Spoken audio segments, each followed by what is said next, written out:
उरणमधील सातराठी येथील 22 वर्षीय यशस्वी शिंदे गुरुवारी दिनांक 25 जुलै रोजी बेपत्ता झाली होती।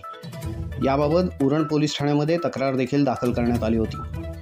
पोलीस तपास सुरू असताना उरणमधील सगीर ब्रदर्स पेट्रोल पंपामागील मैदानावरील झुडपामध्ये या तरुणीचा मृतदेह आढळून आला आहे। मृतदेहावर धारदार शस्त्रांनी वार केल्याचे निशाण असल्याचे सांगण्यात येत असून पोलीस यामागचे नक्की कारण शोधत आहेत। तर मृतदेह उरण इंदिरा गांधी ग्रामीण रुग्णालय येथे शवविच्छेदनासाठी आणण्यात आला आहे। या प्रकरणाचा तात्काळ छडा लागून मृत यशस्वी हिला न्याय मिळावा अशी मागणी कुटुंबाकडून होत आहे।